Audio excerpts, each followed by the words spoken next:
Right, welcome back from that short break. Like we told you, that we'll be talking about Nigeria and what affects us as a nation. But right now, we'll be moving into our discussion segment where we have a guest in the building that will be telling us more about the child rights of an Almajiri. You all know what Almajiri is. And then to do justice to that is Muhammed Sabo Keana. Thank you very much for coming on the studio. Thank you very much. Good morning. Morning. Yeah. Yeah.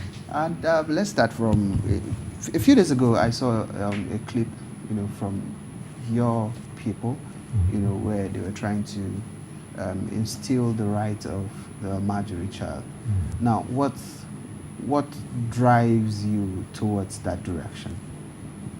Okay. Thank you very much for having me on your studio today to talk about the Almajiri child and their rights. And the Almajiri child, I want to see that they are the world's set of children who are facing right violation, especially the one that is being given to them as children under our constitution. Then over the years, the right of Almajiri children have been deprived, abused, and they have been deprived of all form of right given to them in our constitution and in the UN Convention of Right of Children. And you see, an Almajiri child is the one that has no access to education like every other child. They are the one that will have to beg every day of their life before they eat. They are the one that sleep in some of the shabbiest conditions imaginable. They are exposed to all manner of dangers and abuse that no child should be exposed to. And because it's in a systemic system, people don't talk about it because of the religion and cultural inclination to it. People don't talk about it, and that is very wrong because we are under a constitutional authority, we're under a government, and the government have the constitutional responsibility to protect right of children. And over the years, we have seen that this issue of right violation involving the Almajiri children have been going on for years without anybody talking about it. And so because of that, we deem it fit that something must be done about this thing. These children are innocent children. Nobody should expose them to such kind of right violation. Our government, they have the constitutional responsibility to protect these children against any form of violation by anybody, including their own parent. So this is why we came about the Almajiri Child Rights Initiative. Okay, sorry, can I ask you a very quick question? For our viewers who do not understand, when you say the Almajiri child, give us a foundational knowledge or a foundational description of the Almajiri child. Is the Almajiri child an orphan whose parents is, not alive? And just give us a logical, realistic explanation of who an Almajiri child is. Very good. An Almajiri child is a child that is a child that have parent and all that. It's not an orphan. It's not a migrant, although the Refugee Commission described them as internal migrant. But they are an orphan. They are just normal children like your children, like our brother kids that have been sent far away to acquire education. Okay.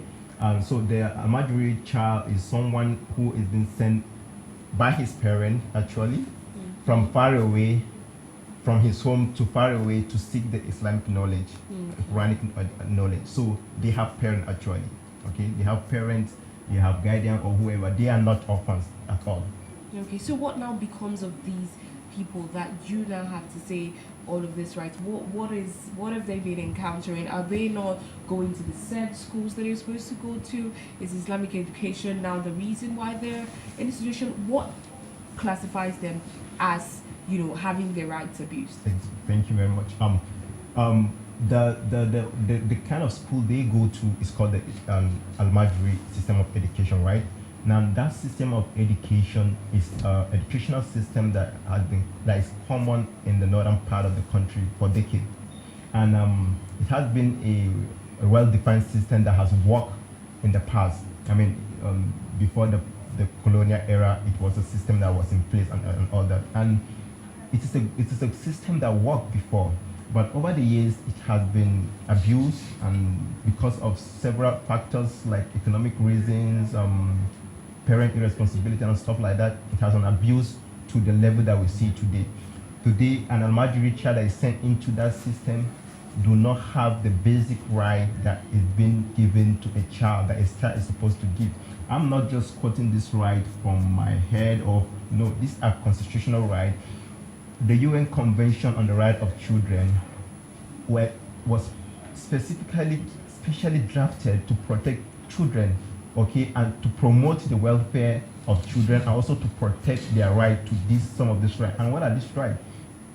Article 21, 22, 23 of the UN Convention on the Right of Children states that children have the right to access education, they have the right to have adequate nutrition, they have the right to have decent living condition, healthcare, safety, and they have the right to be protected from abuse, and these are their right that is been put in place in the UN Convention.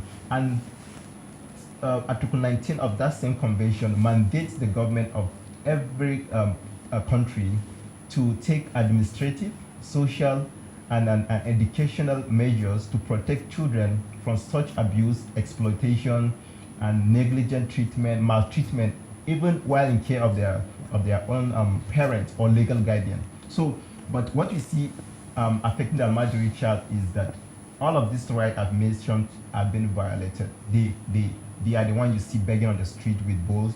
They have no access to go to school. The sleep, if you see their living condition, is worse than anything, and nobody talk about them when they are sick. They don't have where to go to get treatment. They are exposed to all manner of dangers and abuse. Many of them are used for ritual purpose, quite a lot of them. Many of them are exposed to sexual abuse, physical abuse, and all that. And nobody talks about them. But these are just kids. And so this is why we are drawing the attention of the government and the world that they have to be protected, because they are innocent they shouldn't be exposed to that life. And none of us who have got children or have young ones will want to see our children in that condition. And so we have the moral responsibility and obligation to speak up for these children, to demand government accountability and responsibility to these children, because they are voiceless. Their parents, rightly also, are either ignorant or being irresponsible, as some people would say. No, they go through this system, but because of either their selfish reasons or that, allow it to go. But you and we all know that even you today, if you have to maltreat your child in a way that is not unacceptable, the police will come and arrest you. So why are we not talking about the Almajiri child who is being repeatedly abused and all that? So this is why we're trying to focus on the Almajiri child's right that is being violated over and over again. And let me also point that their right they are being abused at childhood, and it's extending even to adulthood. They are being marginalized from childhood, and it's been extended even to adulthood. An Almajiri child will not have an opportunity to enjoy some of the benefit of governance like that we do, because they lack some of those basic qualifications like educational qualification to even have our normal government job and all that. So it is a long-term right abuse, violation, and marginalization that is unfair, that is unacceptable, and every human being of conscience must be able to speak up for them, because they are innocent children, and they grow up become not too useful to themselves and even to us as society. And so this is why we must all get involved and care about them. Okay, now who is responsible for these children? You just made mention that the parents send them to the Almajiri school, so there should maybe be some sort of structure put in place that is now being manhandled, that has now deteriorated over time. Mm-hmm. Now, who are these people that you are seeking the right of these children from, and to the government? Absolutely. Now, the first person we are seeking this right with is the government. With the government that have the number one responsibility to ensure, to protect the right of the children. I don't know any other person other than the government. I understand what the question you're trying to ask. The people that the parents send these children are called the malams, or who, just like you send your child to a boarding school that has name and all that. But on the case of Almajiri school, they don't have names. They don't have, of course, they don't have names. The malam is just anybody that just feel he can read the Quran and can teach. There are quite a number of malams that are okay. Yes, they are good and all that, but quite a number of them are not qualified and not quite they should not be. They don't have the capacity in terms of structure. I mean, if you wanna have children under you to be to teach them something, you should have some level of structure that guarantees their well-being in terms of where they sleep, health-wise and all that. Just like we see it in the normal body school. Nobody will be talking about this if we have an Almajiri school or the malam who has the capacity to feed them, to give them a proper living place, and all those normal basic life. And they are also having the formal education we're talking about. Nobody will be talking about their right being violated, but those that the parents send their children to, they lack the capacity to give these children those basic rights we're talking about. And I cannot go and ask for the right of these children from those persons because I have no business with them. The only person I have business with is with the government, because it's there in their constitution, in the Child Rights Act, and even the constitution that says it's the government that has the primary responsibility. Yes, I understand how it's salient that the government has the primary responsibility, but is this Almajiri system of education recognized under, the right? There are schools. Okay, now the president recently just made mention of 43,000 schools all over the country where they feed kids on a daily basis. So now, does the Almajiri school fall into this category of schools that are being recognized to be able to have, access to these infrastructure? Yes, no, they are not for now, I believe, because they are not structured in a way that can fit into the school feeding program. You get that? The schools, of course, the government are claiming to know that they're in existence, but they are not structured in a way to key into the school feeding program, except for the few that was built during the Jonathan administration. Yes, I was actually taking you towards that angle. Yes. I know the previous administration actually came up to build Almajiri schools. Yeah. There was a time I was in Taraba. I saw one of the Almajiri schools. It has been turned around to accommodation for people living around that area. Now, you are fighting for the Almajiri child rights and all of that. Now, in as much as there is a structure that is maybe at that point, that would have been recognized constitutionally, and now the whole process has been abandoned, and you are fighting for their rights. Now there's a feeding program coming from the government. They are not being captured. Yeah. Where do you think is the missing link? Very good. This is why we're also trying to really draw attention of the policymakers and the government to also let them know that addressing the Almajiri rights is beyond building structures in terms of schools and even the school feeding program. We've got to also know that this is an adaptive phenomenon or problem that has cultural and religious inclination and other factors like poverty, migration, and all that. So just by building schools in the name of structure, like the past administration did, and then this feeding program will not address the issue. Perhaps that is why you did not see the Almajiri in that school. And because over the time, interventions and a model to address the Almajiri's rights has been focused on education. It has not really yielded meaningful results. And the reason being that you cannot focus solving the Almajiri issue with just focusing on education or using the education as the focus point, because education is just one of the one needs of the rights of Almajiri child. Remember, if you recall, I mentioned about 4 of those rights. Now, according to Maslow and hierarchy of human needs, education is even at the list of the picture an Almajiri child and then tell me, what do you think he needs first? Is it an education?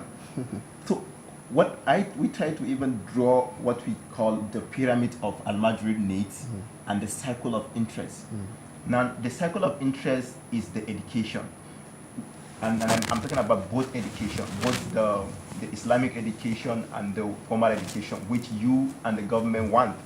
The Islamic education is what the parent and other stakeholders, the religious malams want. Now, but what about the need of the child, which is the parental care that you need as a child, the nutrition, the shelter condition, and the safety, the health care. Now, all these needs come first before the education. Now, if you are going to have a solution to solve the Almajiri problem, and you are taking it from the educational distance, and then not neglecting the other right, you're gonna get it wrong. It's not gonna work. It will never work, and that's why it has not worked all these years. Okay, now having highlighted all the problems that the Almajiri children are facing, as an activist group, are there any other measures? Yes, the government would come in, while you're trying to get the attention. Are there any other measures, put in place to get help and needs from other facets before the government, finally enters? Oh yes. We believe so strongly that those children that are already caught up in the system deserve our help, deserve our empathy, deserve our sympathy, and over the years we have been helping them. We have been interacting with them, giving them stuff that they should need. But more sustainable one is that we are trying to enroll some of them in school, and then addressing all the needs we're talking about in a more structured manner and in a more systemic manner that is measurable, that is sustainable, and that is simple.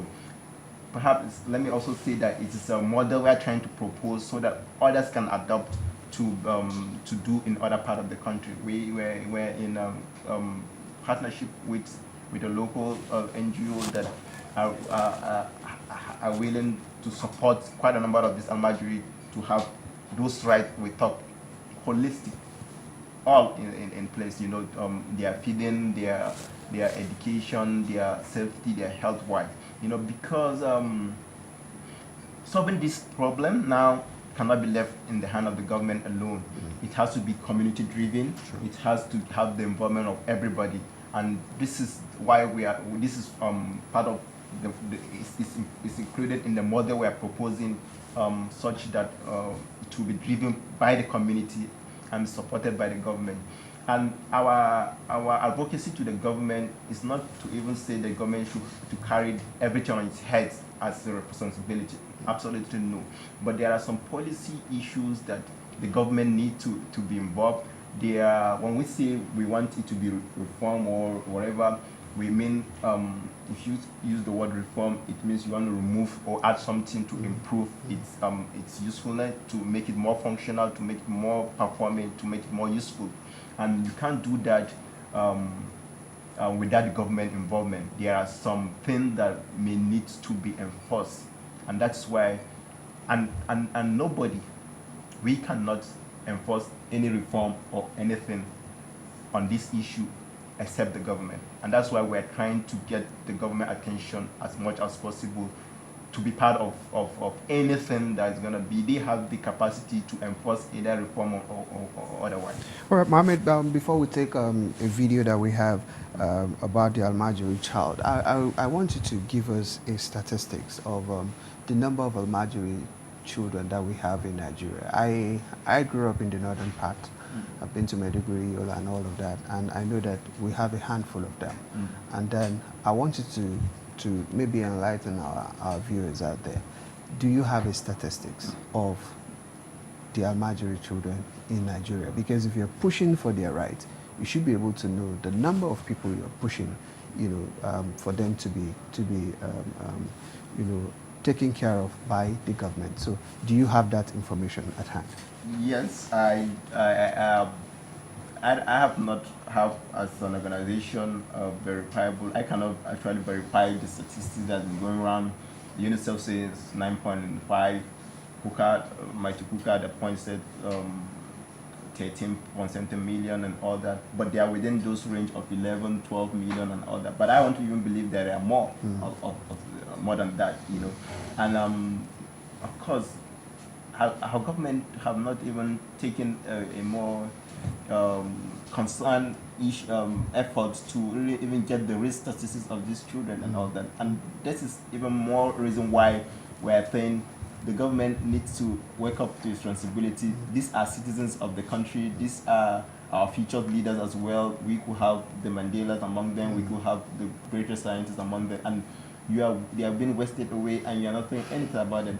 The government have they have the structure to be able to get us the real statistics of the Almajiri children. But you see, they don't care about it, and this is more reason why we are pushing for it. I don't have a verifiable figures, but they are within the range of 11, 13 million and all that. Yes, that's massive. All right, let's take the video, and we'll be right back to talk some more.